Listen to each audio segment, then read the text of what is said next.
একবারের কথা, একটা গ্রামে একটা ডাইনি থাকত, যার চুরি করার খারাপ অভ্যাস ছিল।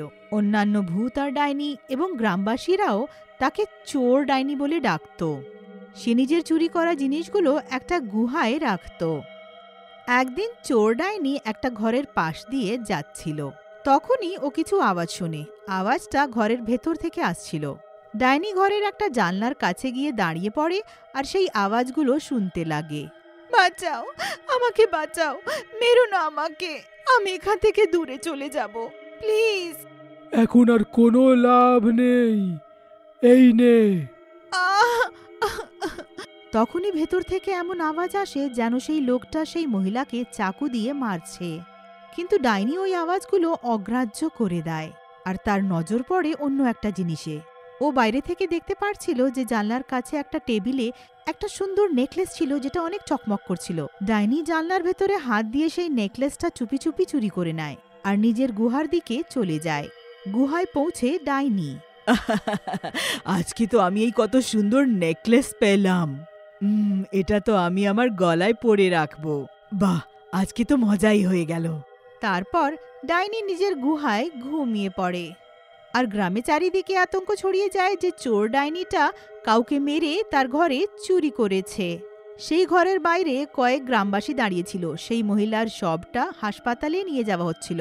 এই মহিলাটার বর আমাকে বলল, যখন এই ঘটনাটা ঘটেছে তখন সে বাড়িতে ছিল না, আর বাড়ি থেকে সোনা গয়না উধাও। চুরি? আমাদের গ্রামে তো একজনই আছে যে এসব চুরি চামারি করে, ওই চোর ডাইনি। মনে হয় এটাও সেই করেছে। একটা কাজ করি, গ্রামে সব লোকেদেরকে ডাকি, তারপরে সবাই মিলে এই চোর ডাইনিকে মেরে মেরে তাড়ানোর কোনো প্ল্যান বানাই। একে আর আমরা এখানে থাকতে দেব না। কালকে সকালবেলায় সবাই দল বেঁধে বেরোবো আর ওকে খুঁজে বার করবো। যেখানে পাবো ওখানে আরণ ধোলাই দিয়ে গ্রাম থেকে তাড়িয়ে দেব। ঠিক বলেছ, চলো সব গ্রামবাসীদেরকে ডাকি, আজকে তো সেই চোর ডাইনিকে দেখে নেওয়া হবে। তারপর ওরা সবাই বাকি গ্রামবাসীদেরকে এই সব বলার জন্য চলে যায়। কিন্তু তাদের কথা লুকিয়ে একটা অন্য ডাইনি শুনছিল, যার নাম ছিল মুনিয়া। মুনিয়া ডাইনি চোর ডাইনির একমাত্র ভালো বান্ধবী ছিল। তারও কিন্তু চোর ডাইনির চোর করার স্বভাব পছন্দ ছিল না, কিন্তু সে জানত যে চোর ডাইনি চুরি করার জন্য কোনো গ্রামবাসীর খুন করবে না। আরে, এইসব গ্রামবাসীরা তো আমার বান্ধবীকে গ্রাম থেকে তাড়াতে চায়, কিন্তু আমি জানি যে আমার বান্ধবী কিছু চুরি করার জন্য কারুর খুন করতে পারে না। আমাকে গ্রামবাসীদের আগে গিয়ে তাকে খুঁজতে হবে আর সত্যটার খোঁজ করতে হবে। মুনিয়া ডাইনি নিজের বান্ধবীকে সব জায়গায় খোঁজে, কিন্তু তাকে কোথাও খুঁজে পায় না। আর সকাল হয়ে যায়। তখনই তার মনে পড়ে, আরে এবার মনে পড়ল, চোর ডাইনি তো প্রতিবার চুরি করার পর একটা জায়গায় যায় সেই জিনিসটা লুকানোর জন্য, নিজের গুহায়। উফ, এটা আগে মনে পড়েনি কেন? আমিও এবার। এতটা বলে মুনিয়া গুহার দিকে চলে যায়। মুনিয়া ডাইনি গুহার ভিতরে গিয়ে দেখে যে চোর ডাইনি বেশ আরামে ঘুমাচ্ছে। আরে চোরটি ওঠ, দেখ এবার তুই কি করলি, তাড়াতাড়ি ওঠ। কিন্তু চোরটি ডাইনি গভীর ঘুমেছিল। মুনিয়া রেগে যায়, আরও জাদু করে তার উপরে অনেকগুলো ঠান্ডা জল ঢেলে দেয়, যাতে চোরটি ডাইনি চমকে উঠে পড়ে। আরে রে মুনিয়া, এটা কি করছিস? কি হলো? আমার সব ঘুম খারাপ করে দিলি তুই। আয়, কত ভালো স্বপ্ন ছিল। স্বপ্নের কথা ছাড়, তুই কি জানিস বাইরে গ্রামে কি চলছে? লোকেরা তোকে পাগলের মতো মেরে গ্রাম থেকে তাড়ানোর জন্য খুঁজছে। তাড়াতাড়ি জেগে পড়, নইলে চিরকালের জন্য ঘুমিয়ে যাবি। তারপরে দেখিস স্বপ্ন। হ্যাঁ, কি? কিন্তু কেন? আগে তো ওরা কখনো আমার চুরির কথা শুনে এত রাগ করেনি, তবে আজকে আবার কি হলো? আরে চুরির জন্য নয়, বরং খুনের জন্য। খুনের জন্য? হ্যাঁ, কি খুন? কার খুন? আর কে করলো? না না না, আমি এমন কিছু করিনি। তুই করেছিস, এটা গ্রামবাসীরা ভাবে।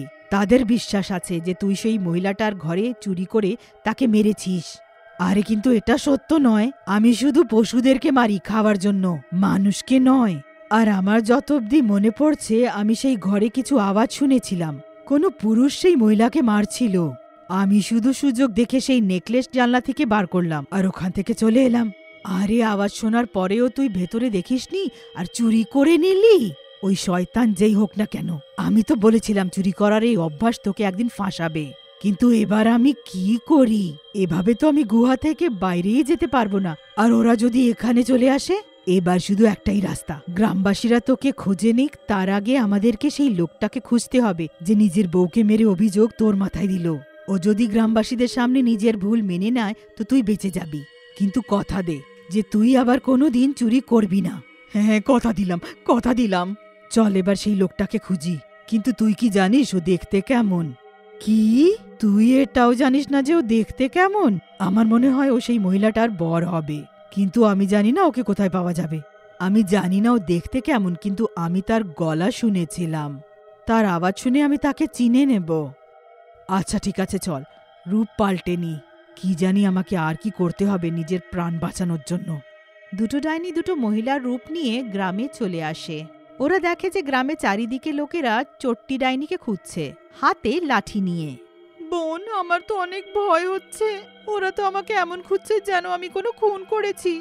আরে পাগল, ওদের মতে তো তুই খুনই করেছিস। এবার চল তাড়াতাড়ি এখান থেকে, আমাদেরকে ওই ঘরে যেতে হবে যেখান থেকে তুই নেকলেস নিয়েছিস, হয়তো ওই লোকটাকে ওখানে পাবো। দুজনে সেই ঘরের বাইরে যায় আর জানলা দিয়ে ভেতরে দেখে। ভেতরে একটা লোক ফোনে কথা বলছিল।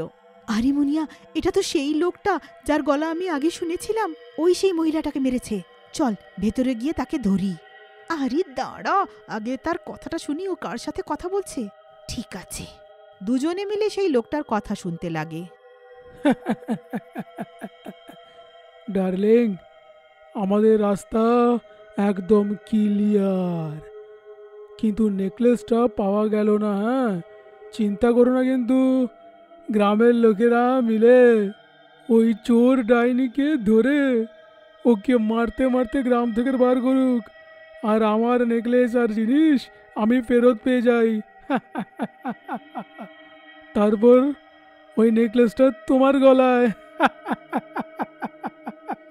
ভালোই হয়েছে, কি বলো? হ্যাঁ, আমি আমার স্ত্রীকে মেরেই ফেললাম। দুটো ডাইনি এটা শুনে অনেক রেগে যায় আর তারা ঘরের ভেতরে চলে যায়। আরে আরে, তোমরা দুজন কে? আর এরকম ভিতরে আসছো কেন? চুপচাপ বাইরে বেরিয়ে যাও, হ্যাঁ, নাহলে কিন্তু ভালো হবে না। তখনই দুটো ডাইনি নিজের রূপে চলে আসে। তোমরা তোমরা দুজন তো ডাইনি, কিন্তু এখানে কেন? আমার থেকে কি চাও? লজ্জা করে না তোর? অন্য মহিলার জন্য নিজের বউকে মেরে দিলি আর অভিযোগ আমার মাথায় দিয়ে দিলি। বল, গ্রামবাসীদের সামনে সত্যটা বলবি না আমি তোকে এখানেই মেরে ফেলি? হ্যাঁ হ্যাঁ হ্যাঁ হ্যাঁ হ্যাঁ, বলবো তো বলবো, আমাকে কিন্তু ছেড়ে দাও। কিন্তু চট্টি ডাইনি তাকে হাওয়ায় ঝুলিয়ে গ্রামবাসীদের সামনে নিয়ে যায়। চল, এবার তোকে তখনই ছাড়বো যখন তুই সত্য বলবি। গ্রামবাসীরা যখন দুটো ডাইনিকে দূর থেকে আসতে দেখে তো বলে, আরে ওই দেখো চোর ডাইনি, দেখো দেখো, অন্য আরেকটা লোককে ধরে মারছে বোধহয়। শিগগিরই চলো, ওকে আমরা ধরে আজকে মেরেই ফেলবো। গ্রামবাসীরা ছুটে আসে আর ডান্ডা দিয়ে চট্টি ডাইনিকে মারতে লাগে। আরে থামো থামো, মেরো না আমার বান্ধবীকে, থামো। তোমরা প্রথমে সব সত্যটা তো জেনে নাও। হ্যাঁ থামো, মেরো না আমাকে। আমি কারুর খুন করিনি, আমি তো শুধু সেই নেকলেস চুরি করেছিলাম। সেই মহিলাটার খুন তার বর করেছিল অন্য একটা মহিলার জন্য। গ্রামবাসীরা এটা শুনে অবাক হয়ে যায় আর সবাই সেই লোকটার দিকে তাকাতে লাগে। একজন গ্রামবাসী বলে, কি ভাই, এই ডাইনিগুলো কি সত্যি বলছে নাকি? হ্যাঁ, তোর স্ত্রীকে তুই খুন করেছিস নাকি? হ্যাঁ, ওরা দুজনেই সঠিক কথাই বলছে। আমারই প্ল্যান ছিল এইটা। আমি ভেবেছিলাম যে যদি ডাইনির ওপরে আমি খুনের অভিযোগটা দিয়ে দেব তাহলে আমি হয়তো এখান থেকে বেঁচে ফিরবো।